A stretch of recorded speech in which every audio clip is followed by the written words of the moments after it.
Welcome back to another episode of What's Next? Living Longer, Better, Smarter. This time out, interest and involvement, the elections and older adults. We have a Hall of Fame lineup for you. This edition is made possible by AARP, a nonprofit, nonpartisan organization that empowers people to choose how they live as they age. Learn more at aarp.org. I'm Fred Fishkin, along with Mary Furlong. Hi, Mary. Hi, Fred. We really have two amazing people with us today, and I know we can learn a lot from them. We sure do. From AARP, Executive Vice President and Chief Advocacy and Engagement Officer, Nancy LeaMond. Hi, Nancy. Hi, Fred. Thanks for having me. And we also have with us former U.S. Senator from New Jersey, NBA, New York Knicks Hall of Famer, author, broadcaster, and so much more, Bill Bradley. Hi, Bill. Hey, Fred. Hey, Mary. How you doing? Really great. This really is a Hall of Fame lineup. Thank you so much for being on the podcast with us. And Bill, it's wonderful to see you. We have a bit of history together. You were a backer of Third Age Media, and we even put a basketball court in your office, and you wrote for our website. So we were really a supporter. We even went to New Hampshire to support you. So time flies. That's the ultimate commitment. It was. It was fun too. And in my career as a journalist for WCBS Radio in New York, I had the pleasure of covering your political career after having been a fan when you played for the Knicks and Princeton University. So great to see you, Bill. Great to see you too, Fred. Really appreciate the chance to spend a few minutes with you. Well, we're going to want to chat about the documentary Right. about all you have done, Rolling Along, which is on Max, which I highly recommend. First, we're going to turn it for a little bit to Nancy and the upcoming elections. Tell us, Nancy, about the power of the older voter and how you expect this group to show up come November. Well, thanks very much. And Senator, I was one of your constituents. I grew up in Millburn, New Jersey. So it's great to Nice town. see you. It is a nice town. Well, back to the question. First and foremost, we know that older voters will show up in big numbers. I call older voters the deciders because election after election, they make up the majority of the electorate. There are around 115 million Americans over the age of 50, and that's 45% of the voting population in the US. But according to exit polls, they cast 52% of all ballots in 2020 and 59% in 2022. And it's not simply because there are a lot of older folks. They turn out at a much higher rate than younger voters, even in high turnout presidential years. In 2020, close to 3/4 of voters over 50 turned out, compared to a little more than half of under 30-year-old Americans. And in 2022, more than 6 of 10 of the 50 plus turned out, compared to just 3 in 10 of folks over 30.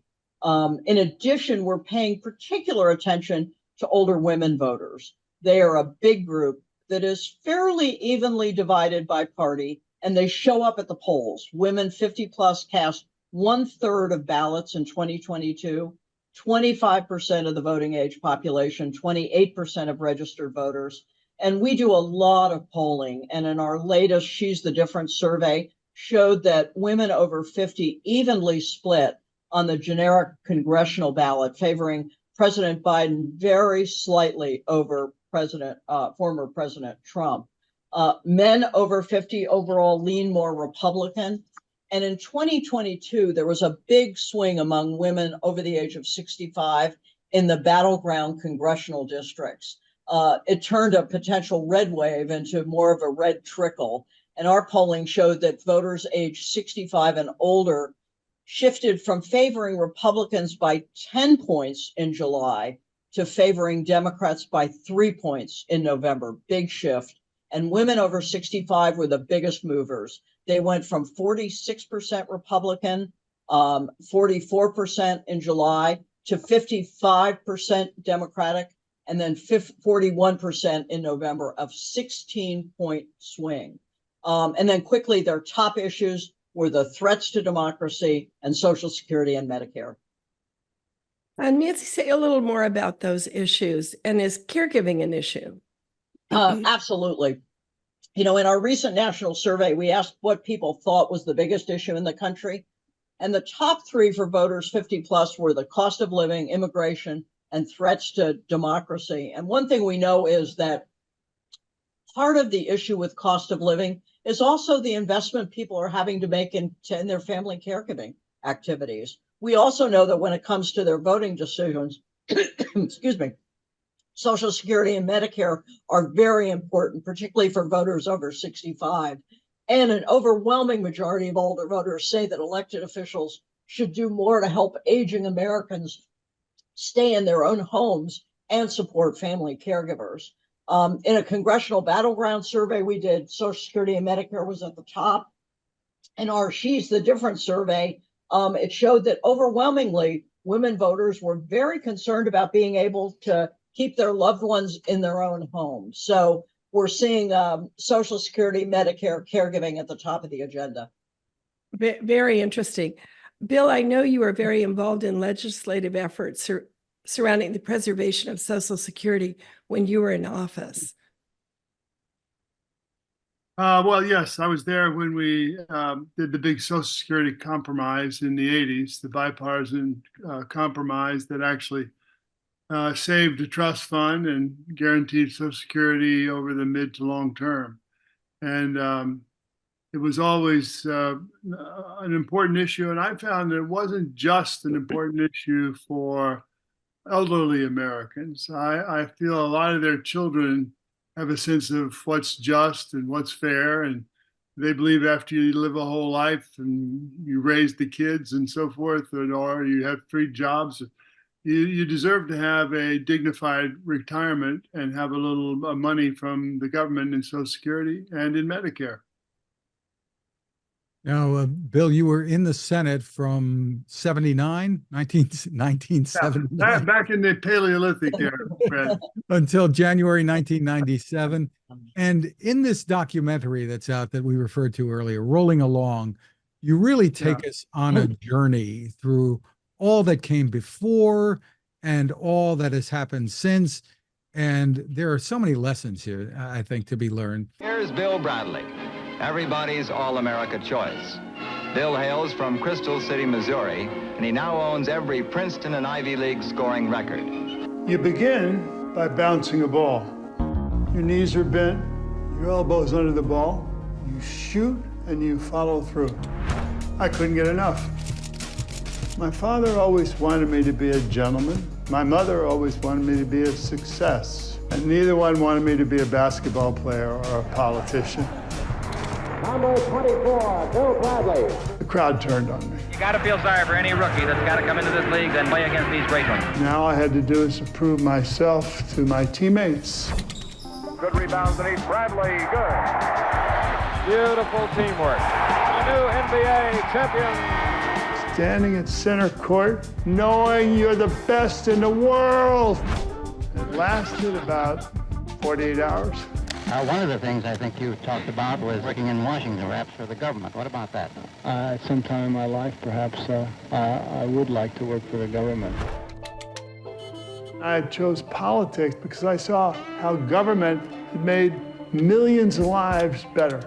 I wanted to know America like I once knew the seams of a basketball. I challenged Al Gore for the Democratic nomination. I know it would be tough, but as the button in our campaign said, Bradley, he's hit the long shots before.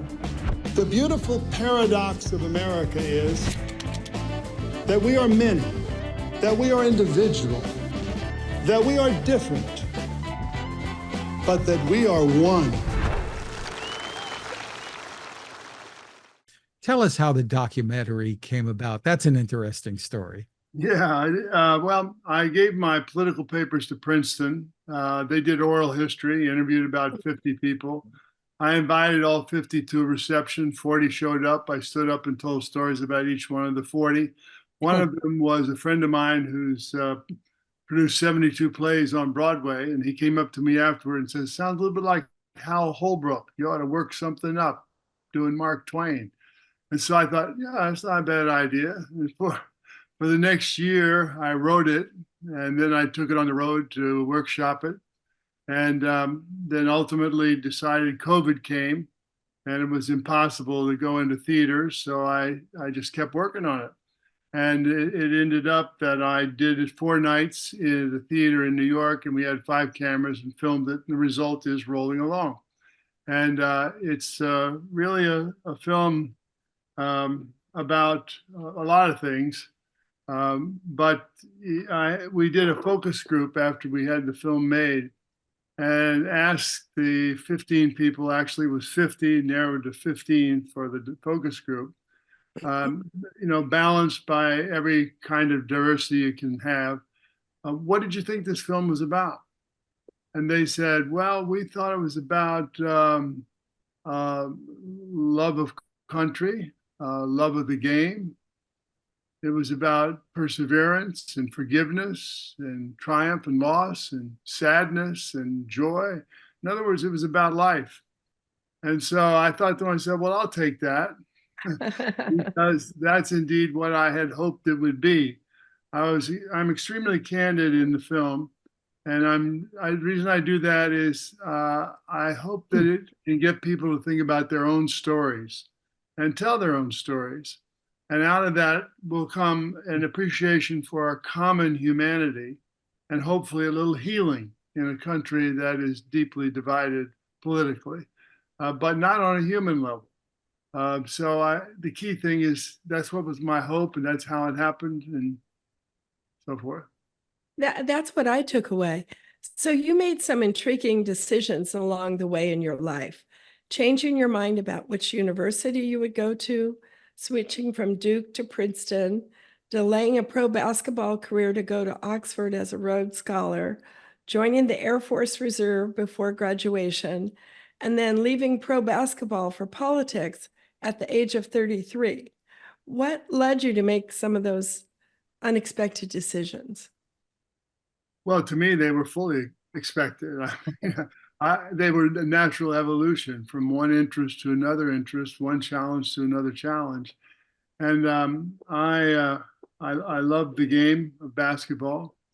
But, when I finished college, I wanted to continue my education. So I passed the pros and then came back and played. And for 10 years, I was with the Knicks. We won 2 championships.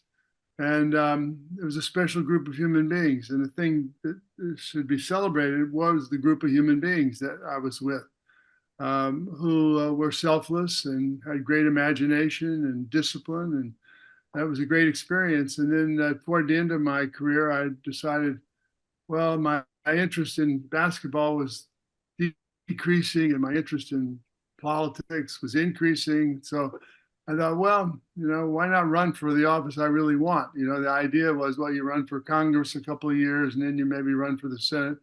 I said, well, I really want to be a senator. So I ran for that right off the bat in 1978, and with some luck and a lot of support from friends and family and general supporters, I was elected, served 18 years, and the greatest honor of my life, represented New Jersey for 18 years in the Senate. And it was the people that was the key to me. As I think you'll see in the course of watching Rolling Along, it's always the people and all of their diversity and sadness and joy.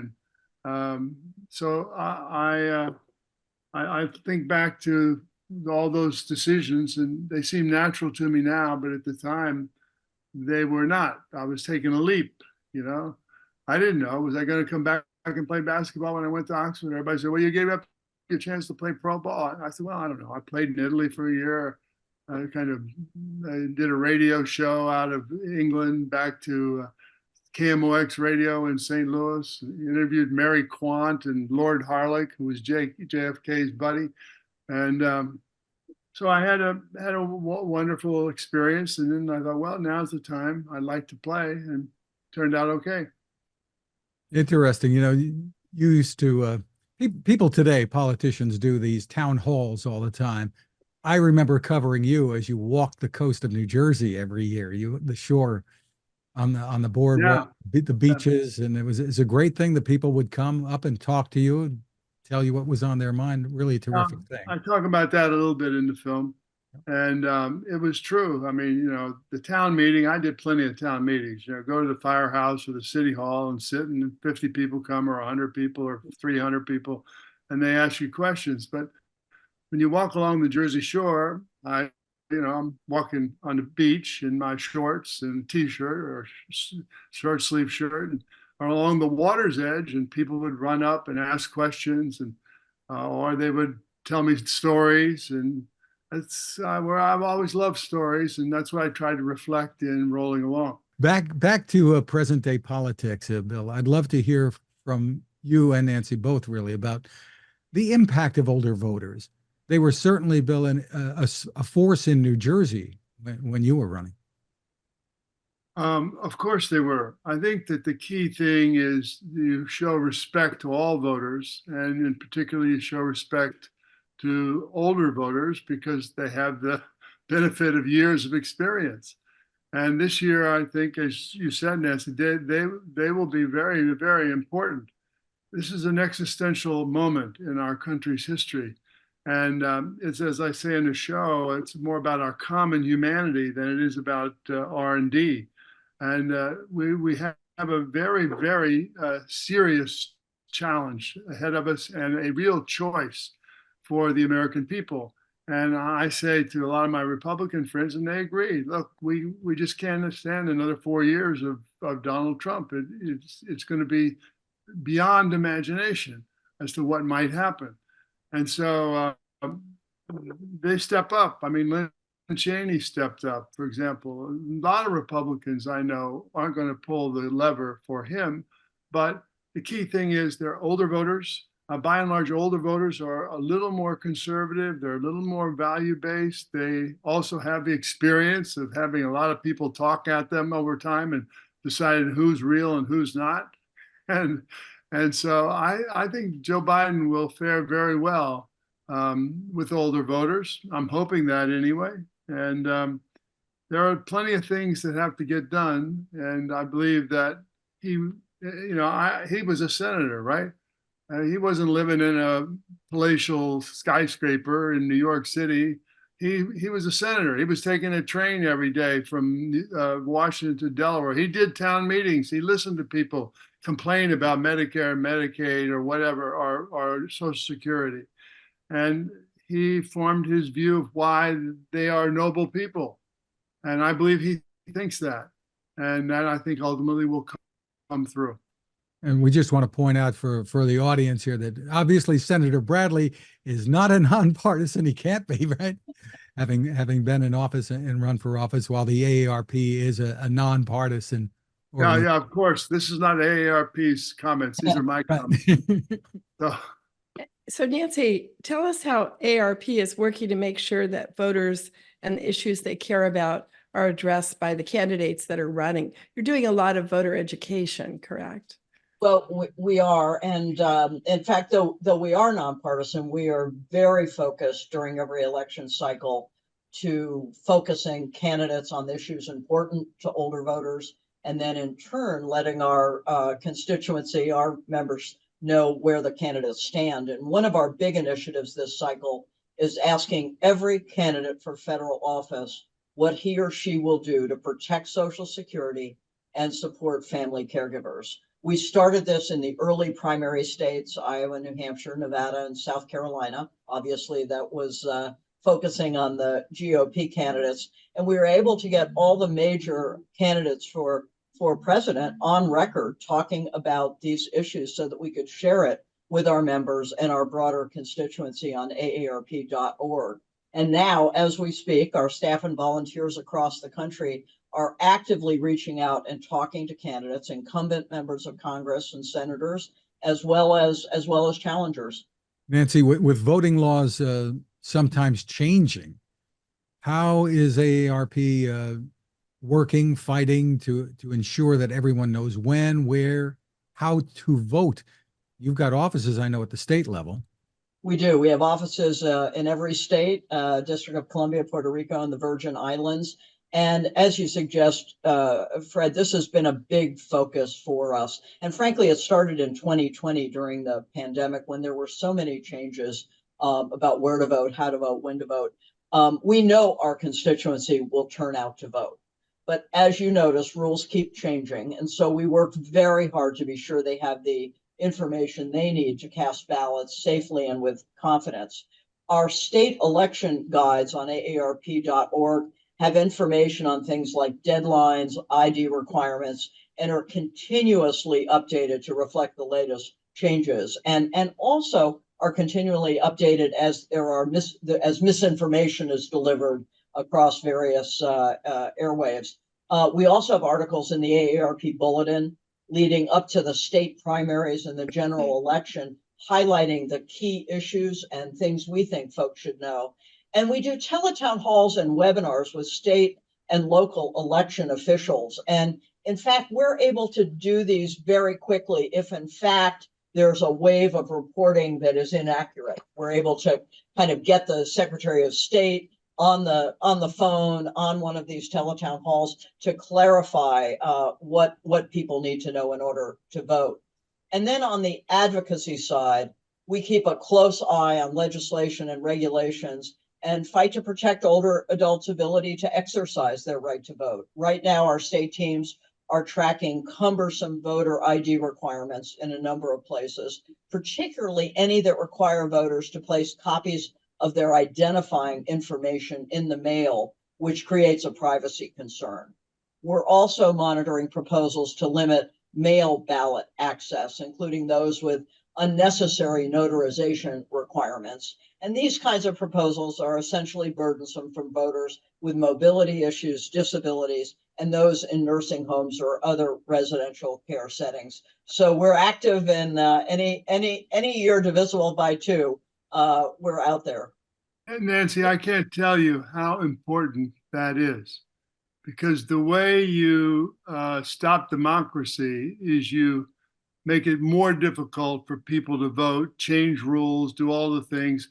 AARP is such a trusted voice to get that information to your members in time for voting is just really an important public service.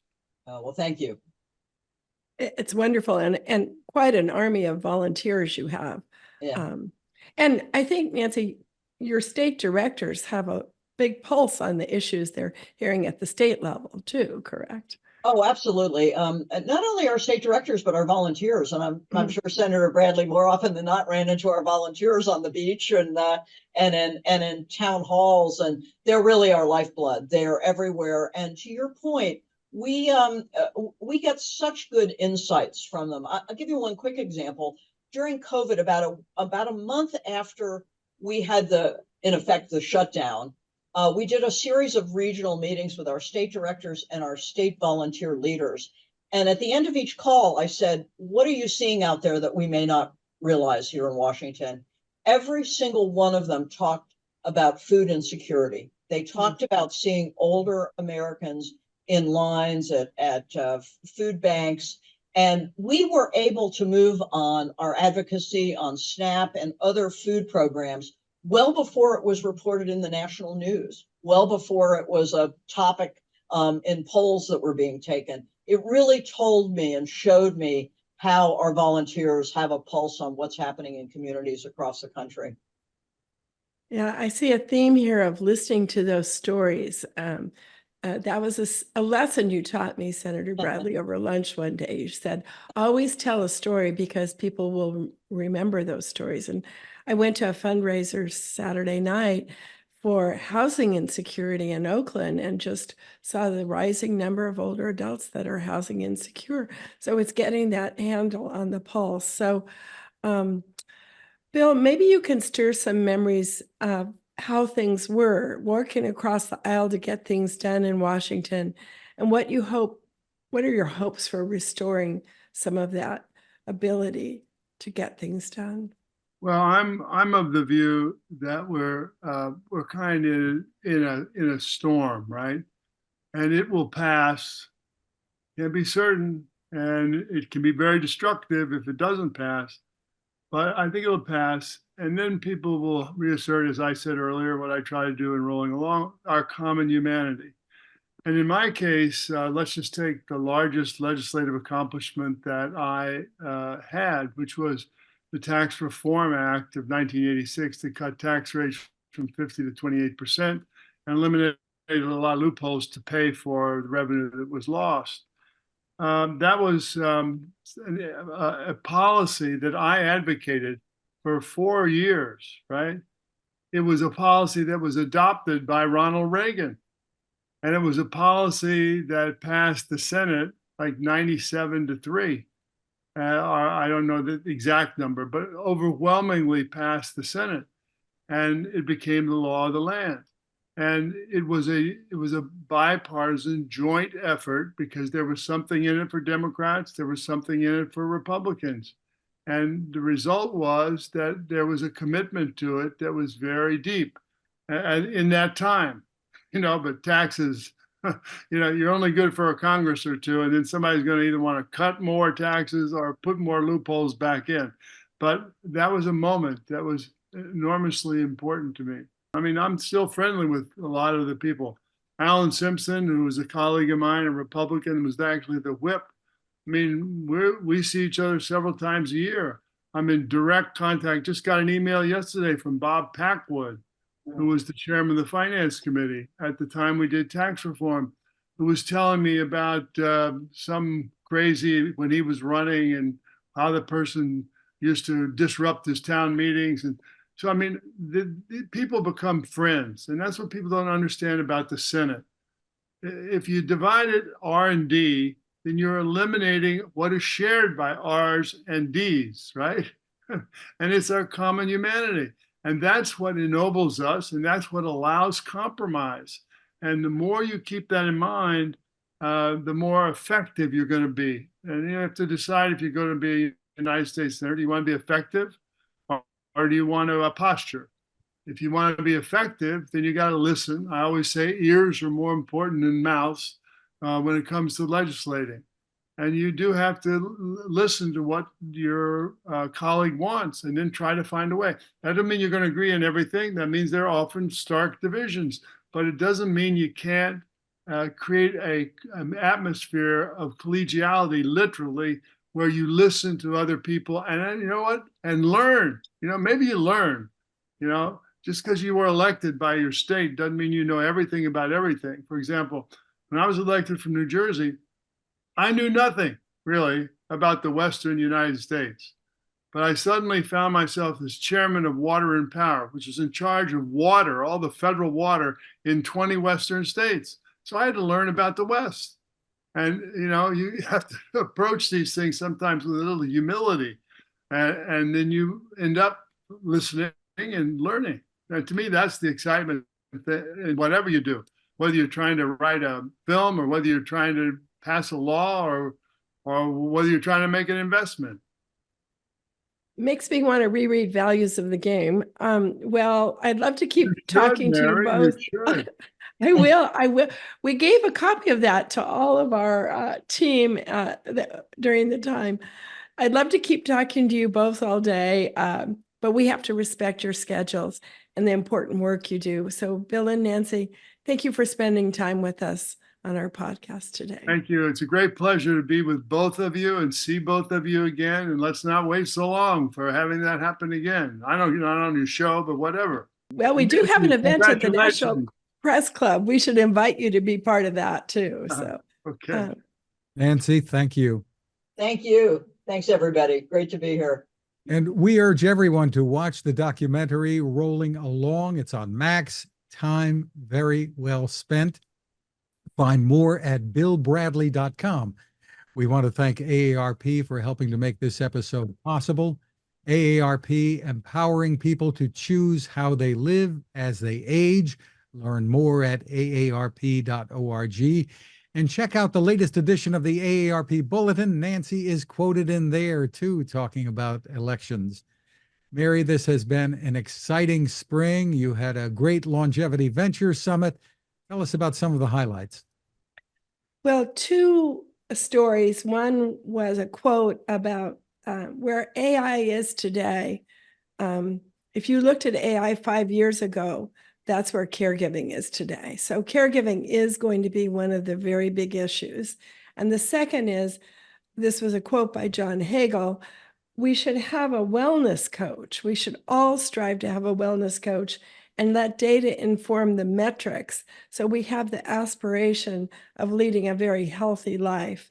And there's a lot of innovation and technologies that will do that. We saw so many companies really changing new technologies that can enhance chronic conditions, can help with mobility. It's a very exciting time to see this innovation.